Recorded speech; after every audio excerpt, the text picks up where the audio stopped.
Kaugnay sa pagpapalit liderato sa Senado kahapon, makakapanayan po natin Integrated Bar of the Philippines National President, Attorney Alan Panolong. Attorney Panolong, magandang umaga po. Magandang umaga, Arnold, at magandang umaga po sa ating mga kababayan. Unang tanong po, legal ba yung 12 na maituturing na quorum sa Senado kahapon? Opo, yung naging quorum kahapon na nangyari sa Senado is legal po yon kasi meron po tayong basihan yan. Yung po yung kasong Avellino versus Cuenco. So ayon doon sa Avellino versus Cuenco, no, yung 12, no, which is yung 12 po is yung po yung it may constitute a quorum. Opo. Bakit po? In-apply po dito yung doctrine of coercive jurisdiction. Ibig sabihin po nito, kung sino po yung mga miyembro ng Senado na kung saan pwedeng makumpel ang kanilang attendance, no, para ma-perform sila ng kanilang function. Opo. Or to join session, yun po yung basihan ng bilangan. So doon sa kaso po ng Avellino versus Cuenco, meron pong isang senador na nasa Amerika at ang isa naman ay admitted po siya sa isang hospital. Ngayon, kinumpute yung ang naging basihan ng baseline, no, for purposes of determining the quorum was 22 senators. Ibig sabihin nito, ito po yung senador who actually heed the call for to join the session, or sila po yung pwedeng i-compel na mag-attend Opo. sa Senado. Kasi yun na nga, meron pong power yung ating Senado na i-compel yung miyembro na to na umattend. So ang majority po ng 22 is obviously 12.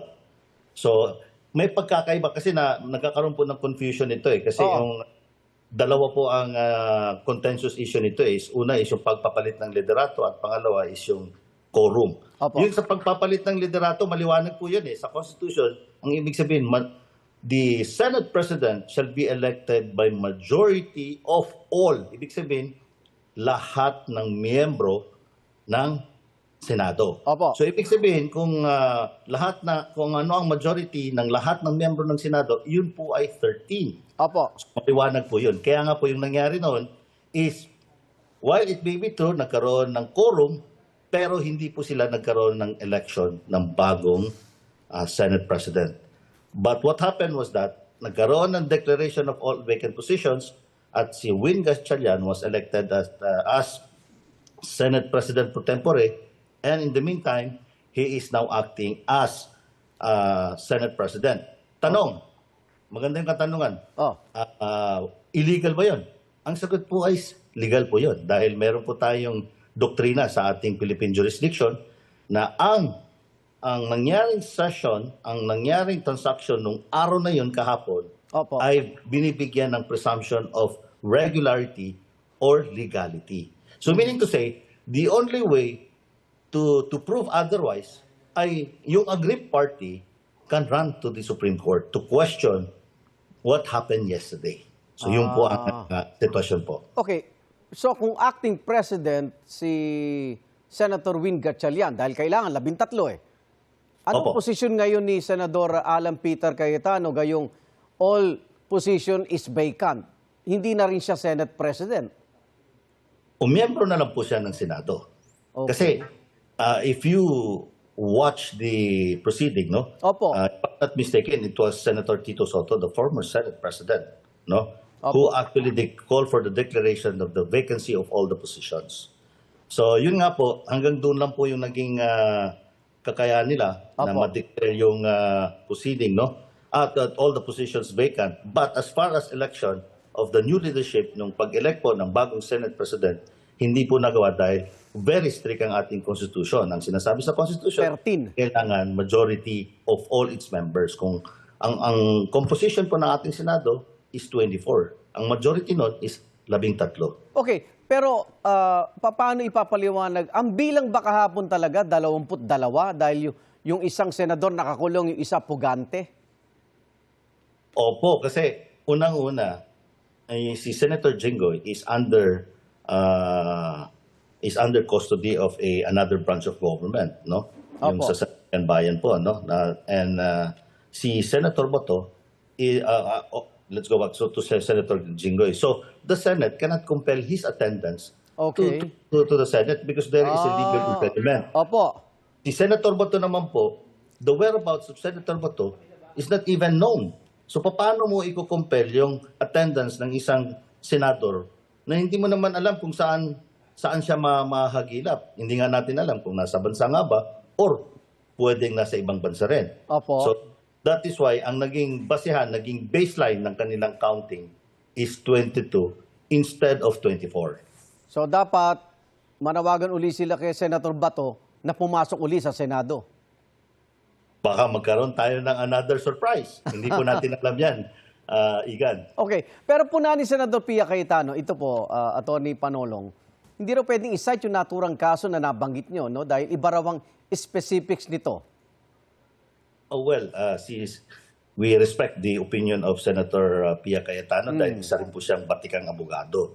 Pero as of the moment po, yung Avellino versus Cuenco, no, na nabanggit din po doon. Kasi ang Avellino versus Cuenco, Igan, is that unang-una, tinanggihan ng Supreme Court na mag-rule on the merits ng kaso na yan. Because ang sabi nga niyan is, this is a political question. Ibig sabihin, internal problem yan ng Senado. Senado yan. Himatok, oo. Pero, because of a motion for reconsideration, ni-revisit nila yung factual case, everything. So, they ultimately ruled that 12 is a majority or a quorum of that 22. Dahil nga, in-apply nga doon yung doctrine of coercive jurisdiction. So, ibig sabihin, kung sino yung pwede mong madala sa Senado para umaten ng sesyon, no? Kung sinong senador yun yung magiging basehan mo to determine the quorum. Pero so, which is 22, Opo. Yun, 23 dahil yung isa nasa abroad. Abroad. The quorum is 12. Okay. Or dalawa. Pero batay sa mga Senate records, matagal na nilang sinusunod yung 12 senators ay isang quorum. Opo. In fact, kahapon lang din kagabi lang, napanood ko yung interview ni former Senate President Drilon. Oo. Na sabi niya na nung if I'm not mistaken, nung sometime in 2015, nangyari po dahil 4 po na senador nasa abroad. Opo. 3 senador at that time were under detention because they were facing grave cases. Opo. No? So meaning to say, only 17 senators heed to the roll call. Okay. So applying the Avellino versus Cuenco case, 12 was the quorum. So they were able to transact business dahil doon sa jurisprudence. Meaning to say, Igan, no? Opo. This has been practiced by the Senate. So this is not something new. Opo. Hindi ito bago. So ngayon, of course, no, dahil nga ngayon is Political struggle, yes. So pwedeng balikan ng Supreme Court yan, supposing one of the aggrieved parties, like for instance, itong si Senate President, kasi ousted na siya Opo. pwede idulog sa Supreme Court yun. And the Supreme Court will ultimately decide on this case.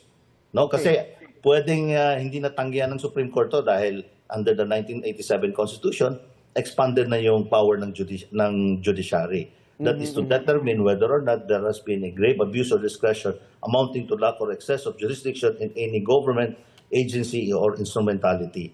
So pwede po niyang mag-take cognizance or mag-take jurisdiction over the subject matter. Tama ba sinasabi ni Senador Cayetano na posible magkaroon tayo ng constitutional crisis, Attorney? Supposing the standoff will last for long, no? Kasi unang-una, Igan, is that meron pong impeachment case, no, na pending before the Senate. So supposing kung halimbawa during the impeachment proceeding, the standoff will last. So it may no, kung patuloy din yung hindi nila pag-recognize sa new majority. Opo. But then nasa bola na ngayon ng minority who is now the majority. They can compel the attendance of these senators under the doctrine of coercive jurisdiction.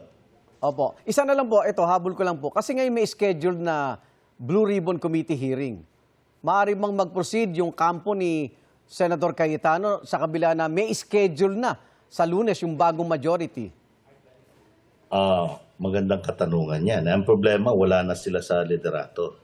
So, they might no longer be recognized as such, no, yung mga committee chairmanship ng former majority by the employees of the Senate. Kasi nga gaya nga ng sinabi ko, itong pag-elect ng bagong acting Senate President, no, yung Senate President pro tempore under the leadership of Win Gatchalian, Opo. it enjoys the presumption of legality or regularity. Okay. So the only way to prove otherwise is si Senator Alan Peter should run to Punta na.